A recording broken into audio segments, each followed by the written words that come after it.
Yo guys, what's going on? Robert Warshack here, and we're going to be going over the best 5 decks so far out of the Titans expansion. I have played roughly like 23 hours of Hearthstone in the past 30, and this meta is shaping up to be, in my opinion, one of the most powerful we've seen in a while. These decks already feel very good, which normally at the beginning of the expansion, the decks are a little bit weaker. We get to refinement, the decks get stronger, but the decks are already starting off strong right now, which means they're only going to get stronger as people play and refine these decks and make them better. First one is going to be the Hyrule Warlock, one of my least favorite new decks just because it kind of uses one of the same win conditions that we've previously seen, which was the discard the random undead. It's going to hit Thaddeus, or it's going to hit Darkhan or Flesh Behemoth. That's going to cheat out giant minions very early on. They have the Reanimator to revive them. The new and important cards in this deck are Sargeras. So Sargeras was surprisingly one of the better Titans. I didn't think he was going to be that good, but I wasn't thinking that Symphony of Sins was going to be able to draw him so often. So if your opponent either gets Thaddeus or Sargeras from the Symphony of Sins, because it discounts the highest cost card in your deck by 6, allowing you to play either, again, Thaddeus or Sargeras on turn 5 or 6, depending if they coin the Symphony of Sins or not, which is just another win condition. So you have the turn 5 win condition, which is pretty much the slime and or Symphony of Sins now. It also runs the curse package. It also runs Loken, which can find your big minions on our undeads, so it synergizes with the slime. It also runs the entire curse package, which is really good because the curses do a lot of damage and are your removal. And then on top of that, it has the new Forge of Wills, which is a comeback mechanic, because in the beginning of the game, you're just clearing minions until you get your big minions out. And then once your big minions are out, you go ahead and you copy them, and you get to make a guy with Rush, which allows you to clear stuff you would never normally be able to clear. So, Warlock looking very strong, and this deck is very high rolly. Hopefully, they bring back Symphony to 6 or put Slime to 6 to slow this deck down a little bit. But yeah, this deck is looking absolutely insane, and it's not too far off than what we had. It's the same deck, but even more winning, like more win conditions. Next deck is going to be the Mech Rogue. This I thought was going to be great. I put Voltron as tier 1 in my Titan ratings because it is such a good card, and it is insane. Mech Rogue is definitely a high contender for tier S. A lot of my buddies in Hearthstone, a lot of people are tweeting out they hit legend or top legend in the first 1 to 2 days. With lists like this, there's a lot of different lists people are playing, give or take a couple cards, but most of the time it's going to look like this. Mimron, again, very insane. The parts he gives you are crazy. Magnetic is very, very good. Another really good card that we underrated was the From the Scrap Heap. I didn't know that these things give stealth. So, again, for those of you who've been around Hearthstone a long time, Conceal, 1 mana gives stuff stealth. That was rotated to Hall of Fame because it was too good. They brought that back. So there's 1 mana magnetic stealth stuff. So on top of that, you put it on the lab, and the lab duplicates itself. So you can't target this minion, which is getting bigger, and it has stealth, and it's got Divine Shield, and it has Wind Fury, and it's getting bigger, and it's duplicating. It's crazy. And the Spider also has stealth for 1 turn, though. So, Mech Rogue, you can play it in a bunch of different ways. You can go the aggro route to it, or you could go the more, I don't want to say combo, but there's a lot of decks that can't deal with just a 5/5 stealth minion that's going to get bigger and has Wind Fury every turn, and eventually gets lifesteal, and then they just go from 10 health to 30, and they clear your board, and their board is full of mechs that duplicate themselves. So, Mech Rogue, absolutely insane. Probably one of the best decks, if not the best deck that I've seen so far in regards to just aggression and how fast it wins.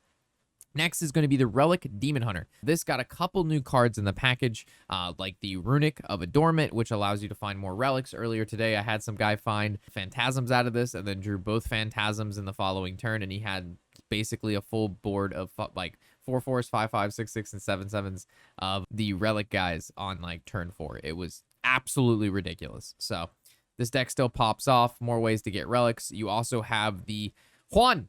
So this guy is going to, for the rest of the game, cast a copy of the first spell you draw each turn. So if you play pretty much only good spells in your deck, like Relic of Dimensions, Momentum, Going Down Swinging, Phantasms, Runic, Unleash Fel, the Extinction or Studies, he's going to be casting, if you draw a spell, and that's the first one you could draw, he's just going to cast it for free. So we've gotten many Relic of Dimensions for free, a lot of Extinctions, Phantasms, free Relic builders. It's insane. So Relic DH got a couple new cards that are really, really, really good for it. Argist, he's a new card. I don't think you really need him, but he's just really powerful. He's cool. And yeah, Relic Demon Hunter got basically a lot of... So in the end, Relic Demon Hunter is roughly the same-ish, but it just got even more polished to the tools it already had. moving down to an actual brand new deck that we hadn't seen before. This is going to be the Plague Death Knight. So at first, when I built this deck during the theory crafting stream, obviously it's very limited. I had to play with 10 new cards, so the deck I built wasn't going to be as good as what I can play now on ladder, that I don't have to play exactly 10 cards that are new or more. So you're able to play with just stuff that you need. And this deck is doing really well. A lot of people are having a lot of success. The Hollow Hounds in this deck give it a lot of late game healing, which it needed. Being able to play the new Prime in this deck gives it a lot of single target removal. The School Teachers allow it to kind of buff the board, draw more cards, or play more plagues if needed. All around, I've seen a lot of streamers play this deck. I think Cantaloupe and a few others were playing this, and they hit Legend with it. So pretty solid, very fun, in a brand new deck we hadn't seen before. So if you want to give a brand new deck that has not existed, this is not a bad way to go. Again, there's going to be some games where like you put a whole bunch of plagues in their deck and they just don't draw them, which is pretty bad. And the last deck we're going to take a look at here is Shaman. We haven't actually seen, I think, a good Shaman in a long time now, and that's going to be the Nature Shaman. A lot of people playing this deck, a lot of people still refining it, so I think it has a little bit to go on the exact cards in it. But the core of it's here. I think it's going to be good, and it does a massive amount of damage very quickly with stuff like Crash of Thunder, the Champion of Storms to be able to bioluminescence on your minions. It also has a new Flash of Lightning, which draws you a card, and then the next turn your nature spells cost 1 less, so you do crazy stuff with lightning reflexes. I mean, it's just insane the amount of damage that this deck can do, and then on top of that, for some reason, it never runs out of cards. So when you're playing against it, it's killing your stuff and healing it, and then all of a sudden on turn like 6 to 8, it does like 20 plus damage to you. It's kind of insane. It also runs the new Horn of the Windlord, and it has Wind Fury, and that also combos with Turn the Tides. So it gives your hero +3 attack. Turns into a better thing than Doomhammer Rockbiter. And then it also summons a 3/3 with Rush, and it's a nature card, so it combos with all your other nature cards. So there's a lot of potential here with Shaman. Whether or not this is the final build to it or not, I don't know, but you'll actually see quite a bit of it on ladder, and it's a very hard deck to play. So this is probably definitely the hardest deck out of any of the decks that we just covered to play correctly, just because the amount of damage it can do and the pop off is very limited. It doesn't have infinite, right? So needs to be very controlled and played meticulously. So with that, those are the top 5 runners for the best decks I have seen so far out of my way too much Hearthstone in the past 1.5 days. So with that, thank you guys for watching. Catch you in the next video. Of course, I'm Robert Warshack. Happy whatever the hell day it is.